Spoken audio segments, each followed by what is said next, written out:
इनके कोटेशन देकर जो मैंने बात इनमें लिखी है, वही बातें जब मेरी समझ में आ गई तो वे सब बातें मैं अपनी तरफ से भी लिख सकता था। क्यों अंशुल भाई? और फिर पूरा मेरा कहलाता। अब तो जीवन में कहलाया तो मजा आ जाता ना है? लेकिन मैं वो आ तो जाता मजा, लेकिन ये लोग मानते नहीं। अरे भाई, ये बीमारी अकेले हमें नहीं है, गुरुदेव को भी थी। गुरुदेव भी कहते थे ना, देखो देखो लिखा है, देखो देखो जैसे ने लगा, हमें तो निकाल निकाल के बताते थे ना। अरे उनको नहीं, कुंद कुंद को भी थी, उन्हें भी तकलीफ थी, इसलिए उन्हें बार बार लिखना पड़ा। जने ही निर्दिठम, ये जिनेन्द्र भगवान ने कहा है, भनगा खलु सभ्य दर्शी हिम, जिनने सारी दुनिया देखी है ऐसे सर्वज्ञ भगवान ने ये बात कही है। उनने भी कही ना, अकेले केवली भगवान हैं कि उन्हें इस बात की जरूरत महसूस नहीं हुई कि हम कहेंगे किसी दूसरे। वे तो खुद अपनी बात, उनने तो सब देखा है ना, लोकालोक को हाथ में रखे आने जमान, इसलिए वो कह सकते हैं। और बाकी के किसी कुंद कुंद से लेके हम तक किसी ने नहीं देखा, सब आगम के आधार पर कहते हैं। ख्याल में आई ना, कल आई थी अपनी बात, आगम का सेवन, आगम को पढ़ो और युक्ति का अवलंबन। पहले देशनालब्धि से बात शुरू होती है, वो कल बहुत आगे विस्तार से बात। तो इसलिए सब चीज कि वो कहते कैसे नहीं है, तो गुरुदेव फिर जवाब देते हैं। चौथे गुणस्थान में जब सम्यक दर्शन आत्मानुभव प्रकट होता है, तब अनंत गुणों की आंशिक निर्मल पर्याय प्रकट हो जाती है। तो अनंत गुणों की हो गई तो एक गुण की भी हो गई, और चारित्र गुण की भी हो गई ना सिद्ध। आंशिक रूप से अवृत बना भी टल जाता है, भले ही वहां का नाम अवृत रखा, लेकिन अवृत बना आंशिक रूप से टल गया। निष्क्रियत्व गुण का भी आंशिक निर्मल पर्याय प्रकट हो जाती है, अर्थात इसलिए वो योग आ गया। आंशिक रूप से आत्मा में अकंप भाव प्रकट हो जाता है। सर्वथा योग का अभाव तो 14वें गुणस्थान में प्रकट होता है, परंतु चौथे गुणस्थान में अंश रूप से योग का अभाव हो जाता है। इसलिए हमने चारों का अभाव कहा, चारों का कहा कि ये कुछ कायम भी तो रहते हैं ना, कि वे नहीं के बराबर हैं। ऐसे हैं 1 लाख का हमारा कर्जा हो, 99,999 रुपया चुका दें, तो 1 रुपया बाकी रहे तो अपन कह सकते हैं कर्जा चुक गया। तो वास्तव में जो रुका है उसके सामने जो है वो 1 लाख में 1 रुपये के बराबर भी नहीं है, क्योंकि वो तो अनंतमा भाग है। जो रुका है वो तो अनंत गुणा रुका है। इस दृष्टि से पूरा कोटेशन दिया है मैंने। फिर उनने गुरुदेव ने श्री मद्राज चंद्र का कोटेशन दिया इसके बीच में, तो वो भी आ गया। इसे पढ़ लेना, मैं पूरा नहीं पढ़ता हूं, आप पढ़ लेना। मैं ये कहना चाहता हूं, पढ़ लिया बहुत अच्छा किया। वो ये कहते हैं, देखो कर्म के, इससे कर्म रुकेगा, कर्म से नो कर्म रुकेगा। ये नो कर्म क्या है? देखो एक बात समझ लो कि आत्मा में उत्पन्न जो ज्ञानावरण दर्शना आवरण आदि 8 कर्म है ना, इन्हें तो कर्म कहते हैं, द्रव्य कर्म कहते हैं। और जिन भावों से द्रव्य कर्म बनते हैं उन्हें भाव कर्म कहते हैं। और इनके उदय में जो संयोग मिलते हैं उन्हें नो कर्म कहते हैं। तो नो कर्म में शरीर, स्त्री, पुत्र, मकान, जायदाद, रुपया, पैसा, ये सब नो कर्म, इन सब का नाम नो कर्म है, सरल भाषा में है। अभी एक थोड़ी सी बात भाई साहब मैं जरा सूक्ष्म बालों को बता दूं ना, 2 मिनट आप शांति से सुन रुकना। कि इसमें कर भाव कम्मंतु भाव कर्म लिखा बाद में, तो भाव कर्म भी 2 प्रकार का होता है। जयसेन की टीका में है, अमृतचंद की टीका में नहीं है। मोटानी ज्ञान तो होगा ना। भाव कर्म भी 2 प्रकार का, कौन कौन सा? देखो मैंने इसमें कोटेशन दिया है। पुग्गल पिंडो दब्बम कोहादि भावेदा बंतु, उग्गल पिंडो दब्बम तत्सत्ति भावकम मंतु। भाव कर्म की 2 परिभाषाएं शास्त्रों में से निकाल के रखी हैं। अरे हमने तो पूरी मेहनत कर करके 50 शास्त्रों में खोज खोज के और निकाल निकाल करके रखी हैं, और आपको तो बड़ा मतलब तैयार माल मसाला एकदम तैयार मिल रहा है। इतनी मेहनत करके लिखा और आपको मुफ्त में मिल रहा है। ऐसा मत समझना कि इसलिए आपको कम कीमत लगी तो कम फायदा नहीं होगा। जो बात समझ में आ जाएगी तो दोनों को एक सा ही फायदा मिलेगा। वो तो कल परसों में समझा चुका इस बात को। क्या अर्थ है इसका कि जीवगत जो भाव हैं मोहरादेश के परिणाम, उनको भी भाव कर्म कहते हैं। और पुद्गल कर्म में जो उदय आवे तो उससे वे होवे, तो उस जो शक्ति रूप से उसे भी भाव कर्म कहते हैं। वो द्रव्य तो था ही, लेकिन उसकी उसमें जो शक्ति है उसे भाव कर्म कहते हैं। देखो पुग्गर पंडो दब्बम तो तत्शक्ति भाव कम्मंतु। तत्शक्ति पुद्गल की शक्ति है, ये जीव की बात नहीं है। जीव की वाली तो ऊपर पुग्गल पंडो दब्बम और कोहादी बाब दब्बंतु, ये दो तरह की बात है। बारीक नहीं समझो भाई साहब तो चलेगा आपको काम, कोई दिक्कत नहीं है। नहीं समझो तो आपको चलेगा। यहाँ तो ये कह रहे हैं, अब जरा हम थोड़ा समझ लें कि हमारे जो कहते हैं ना कर्म बंधे हैं, कर्म बंधे हैं, तो इन कर्म के बंधने की थोड़ी पोजीशन तो समझ लें। क्या है कि इन हमें हमारे 8 कर्म बंधे ना, ज्ञाना वर्ण, दर्शना वर्ण ऐसे आदि।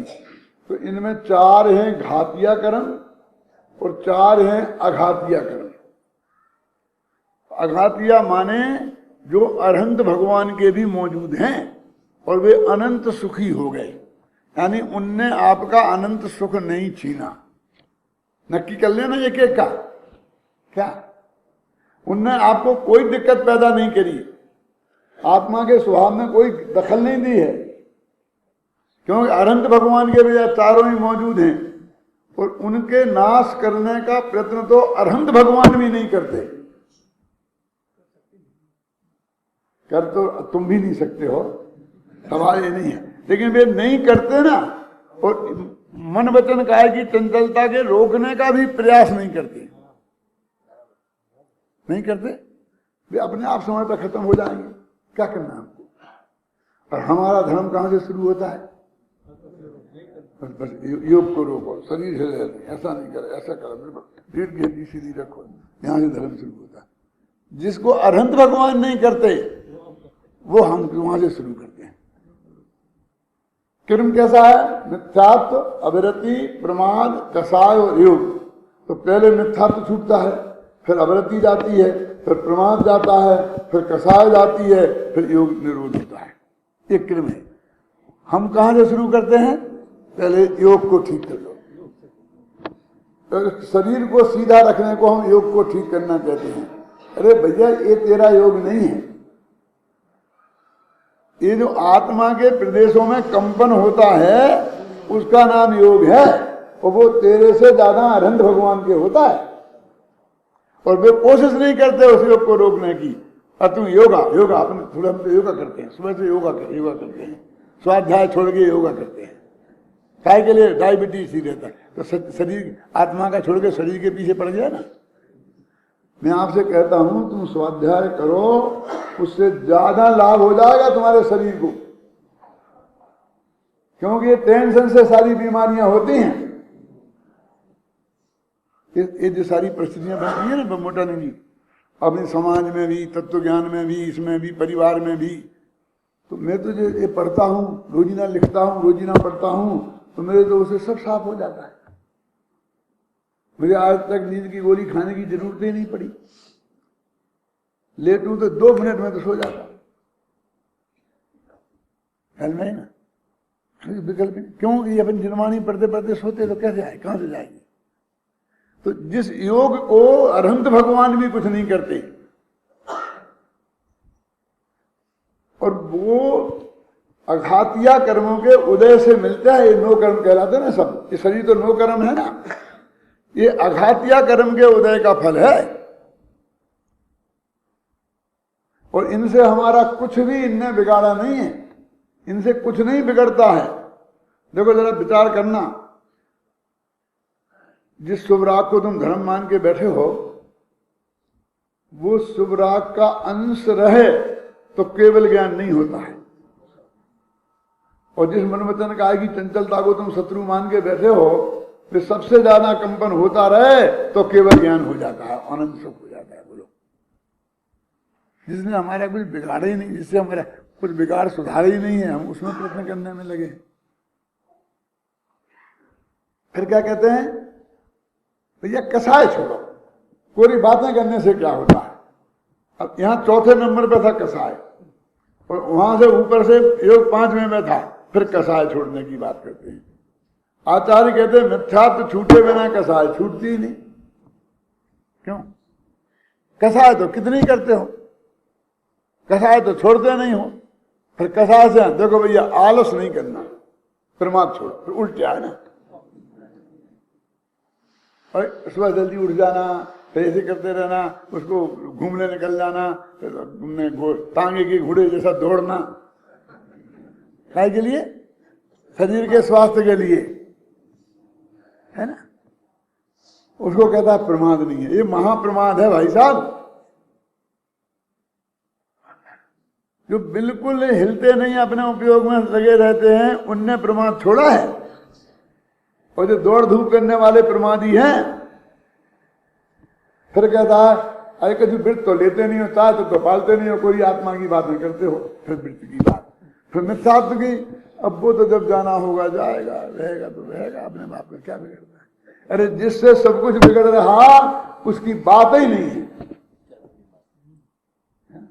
जैसे मैंने कल कहा था ना कि ये करना, व्यायाम करना क्या नहीं करना, फिर ऐसा करना क्या नहीं करना, फिर योगा करना क्या नहीं करना है, फिर दान देना क्या नहीं देना, फिर तीर्थ यात्रा करना क्या नहीं करना। मैं कहता हूं भैया पहले ये तो निर्णय करो कि तुम इनमें से कुछ कर सकते हो। यदि ये निर्णय हो गया कि हम कर ही नहीं सकते हैं, तो फिर करना क्या नहीं करने का सवाल ही खड़ा नहीं होगा। यदि ये निर्णय होगा कि करना है, कर सकते हैं, तो फिर करना क्या नहीं करने का सवाल खड़ा होगा, है ना। बस स्थिति ऐसी। अरे ये शरीर का जो प्रणमन होना होगा वो होगा, जिस द्रव्य क्षेत्र काल भाव में जाना होगा वो जाएगा। ये द्रव्य का एक एक परमाणु का, जैसे अपन कहते हैं ना, दाने दाने पे लिखा है खाने वाले का नाम। अपने जैन शास्त्रों में तो क्या कहता है, हर गे पर लिखा है जानने वाले का नाम। तेरी ज्ञान की पर्याय में कौन सा गे बनेगा ये भी नक्की है कि नहीं। अरे कहाँ तू क्या क्या है, तू तो पुण्य पाप करके अच्छे बुरे भाव करके बांध ले। जो भी संयोगों का परिणमन होना है वो तो अपने आप होगा। जिसमें अपना रंच मात्र भी नहीं चलता उसमें करने की बात करता है, और जिसमें सब कुछ चलता है उसकी बात नहीं करते।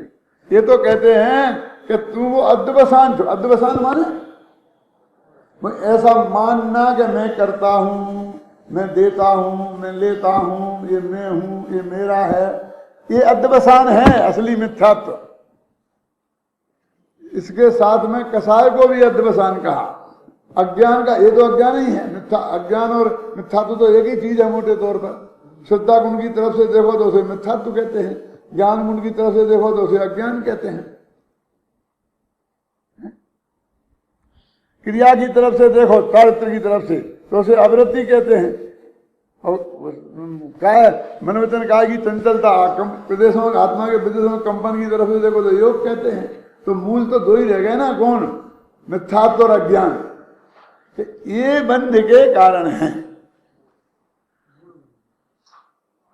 ये अंध के कारण है। एक बहुत बढ़िया कलश आता है समय साल में,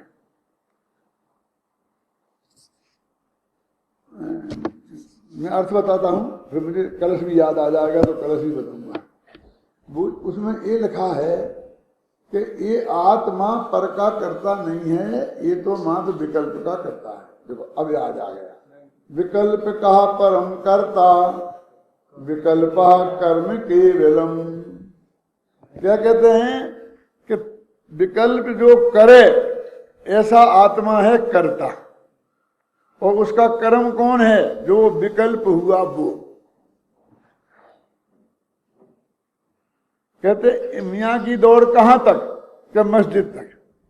कि आत्मा की दौड़ कहां तक? पर विकल्प तक। तू तो अच्छे बुरे भाव कर सकता है, ख्याल में है ना?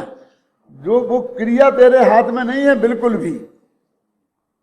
विकल्प का परम कर्ता, और विकल्प कर्म केवलम, उसका कर्म मात्र विकल्प है। कल परसों उसने कहा था, अनिल था ना, उसने थोड़ी चर्चा की थी इसकी, मैं सुन रहा था घर से।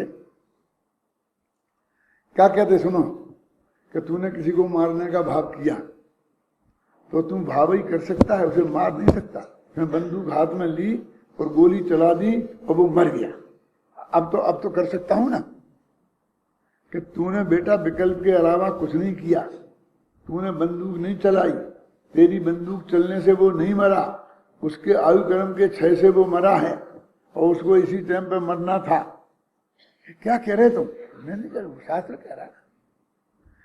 तेरा वो विकल्प पूर्णतः निरर्थक है। वो बोल रहा था अकिंचित कर है, ऐसा बोल रहा था ना शब्द, अकिंचित कर। अब शास्त्रीय शब्द है, मैं कहता हूं बेकार है, उससे कुछ होता नहीं। अकिंचित कर माने क्या? किंचित कर माने थोड़ा बहुत करना, और अकिंचित कर माने थोड़ा बहुत भी नहीं करना। यानी उस परद्रव्य में तेरा कुछ भी नहीं हुआ, तेरी तिजोरी से निकल के पैसा गया, ये तेरे विकल्प के कारण नहीं हुआ, तेरे कारण तो हुआ ही नहीं। क्यों? वो विकल्प पूरी तरह निरर्थक है वो काम होने में, और तू व्यर्थ में विकल्प करके पुण्य पाप बांध रहा है। अच्छे विकल्प करेगा तो पुण्य बन जाएगा, और बुरे विकल्प करेगा तो पाप बन जाएगा। तो मुझे बहुत अच्छा रास्ता बताया आपने। अपन तो अकेले विकल्प करो, देने का दो मत, तो पुण्य बांध लो मुफ्त का, और माल भी अपने पास, पैसा भी नहीं जाए, और फन भी बंद है। अरे बेईमान, तुझे धर्म में भी बेईमानी करना है। जिंदगी भर दुकान में बैठ के बेईमानी करता है ना, तो यहाँ भी वही सोचता है। वो कहते भाई साहब, वो तेरे कारण न जाता ही नहीं, तेरे विकल्प से उसका कोई संबंध ही नहीं। वो मर जाए, तूने विकल्प बचाने का किया हो, तूने विकल्प मारने के किया हो, वो बच जाए। ऐसा हो सकता है? एक अंधा था और एक था लंगड़ा, समझ नहीं ना? कुबड़ निकली थी, कुबड़ बीच में ऐसा टेढ़ा टेढ़ा होके निकलता था। तो दोनों ने नक्की किया कि अपन दोनों मिलके भीख मांगे तो अच्छी दुकान चलेगी। वो कुबड़ चल नहीं पाता था, तो अंधे के कंधों पे वो कुबड़ बैठ गया, और वो भीख मांगे, अंधे को रास्ता बताता जा। क्या? तो अच्छी इनकम होने लग गई। जब इनकम अच्छी हो गई, लखपति करोड़पति हो गया, तो उनने वो एक के मन में पाप आया कि अकल तो मेरी काम करती है, आदमियों को देखता तो मैं हूं, पहचानता तो मैं हूं, मांगता तो मैं हूं, ये तो बोझा ढोता है। 20 रुपया रोज का कोई भी मिल जाएगा। इसका हिस्सा आधा नहीं, ये तो 20 रुपया रोज का मजदूर है, 100 रुपये रोज का हो, लेकिन ये मानेगा नहीं, ये आधा हिस्सा मांगेगा। इसलिए इसका काम तमाम कर देना चाहिए। उसने ही सोचा, समझना? तो सोचा तो बाजार से जहर लाया, जहर ला करके खीर बनाई, और खीर में जहर डाल दिया, और फिर कहा मेरे पेट में दर्द हो रहा है, तो मैं जरा जाता हूं, और मैं देर हो जाए तो बेटा तू खीर खा लेना। और अंधे को एक चम्मच पकड़ा दिया कि खीर को ऐसा ऐसा करते रहना जैसे जलेगी नहीं, वो लग जाती, चढ़ जाती ना तपेली में। तो बेचारा ऐसा ऐसा करता था, अंधा आदमी था। तो उसकी भाप निकली, वो भाप आंखों में गई, तो जो जाला था ना, वो जाला धीरे धीरे गल गया, तो उसे दिखने लग गया। उसने तो मारने का इंतजाम किया था, और वो अंधापन में गया। तो उसे बहुत गुस्सा आया, उसने खीर को लेके कुत्ते को डाली, तो कुत्ता मर गया। अरे बहुत बदमाश है, मेरे को मारना चाहता था, इतना गुस्सा आया तो वो वहां जाके पीठ किए बैठा था कि इस इंतजार में कि ये खाए और मरे। तो उसके बाद पीठ में जाके बहुत जोर से लात की ठोकर मारी तो उसकी पीठ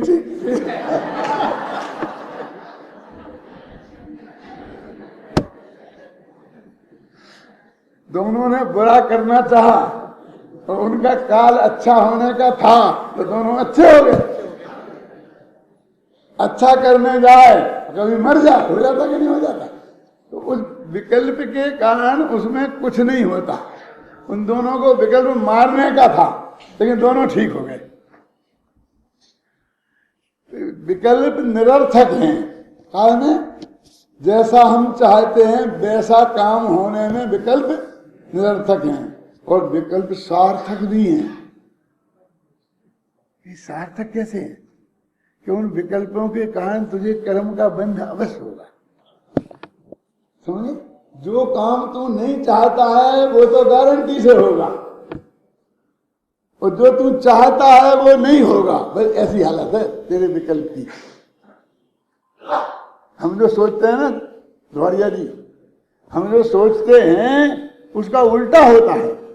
तो विकल्प के कारण हमें कर्म बंध तो होता है और विकल्प के अनुसार जगत में काम नहीं होता। अब गुरुदेव होते और वे इस कलश पे व्याख्यान कर रहे होते तो कैसा कर रहे होते मैं बताऊं आपको। तो मेरी तरफ से मत मानना, उनकी तरफ से मानना, क्यों मैं करूंगा तो आप बर्दाश्त नहीं कर सकते।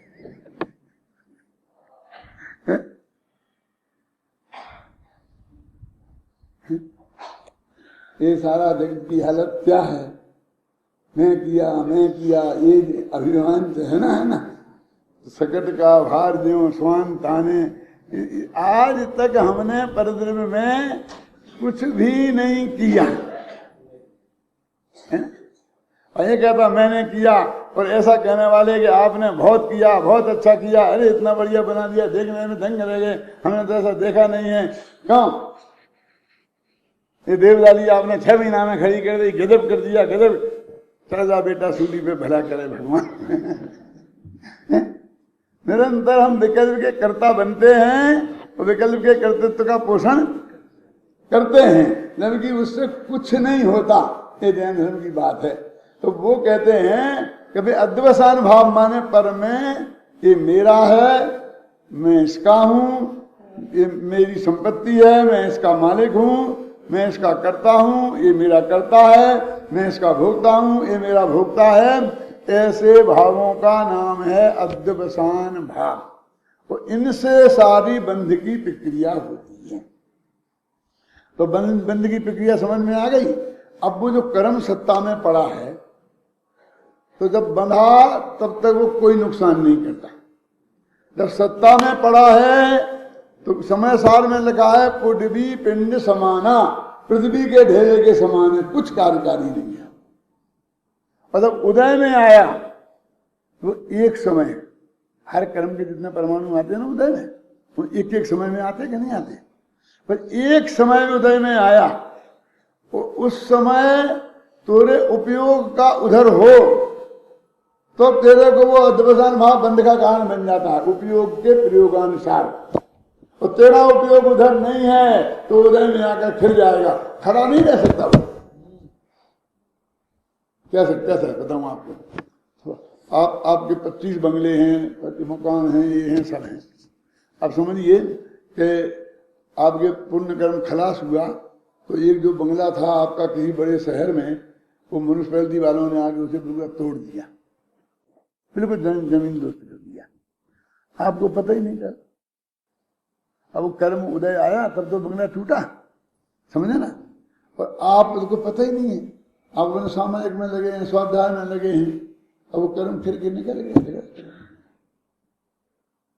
उसने क्या बिगाड़ पाया तेरा? तेरा उपयोग उसमें लगता, उपयोग के प्रयोगानुसार तो ये बंद होता, तो तू हाय राम कहता, हाय राम कहता और कर्म बनते। ऐसे कितने संयोग हैं कि हमें पता चलता है। हमारे घर में हम सब चीजें जोड़ते रहते हैं, है ना। आप लोग हमें देते रहते, हमारे घर में इकट्ठी ढेर सारी होती रहती हैं और बीच में न मालूम कहाँ चली जाती हैं, खो जाती हैं, हमें पता ही नहीं है आई थी कि नहीं, ना वो देखी गई जब वही पता ही नहीं चली, तो हमें क्या बोला, उससे हमने क्या किया? कुछ नहीं, उससे हमारा उपयोग खराब नहीं हुआ, ध्यान नहीं, संभाल के नहीं, अरे संभाल के नहीं, अच्छा निपट गया, झगड़ा खत्म। आप जो साल उड़ाते हो, सालों की दुकान खोलने हम इन सालों के पीछे पड़े हम, वो आते चले जाते हैं, सब उड़ा मांग गए, कुत्ते गए, वहीं छोड़ आते हैं, फिर मिलते ही नहीं है।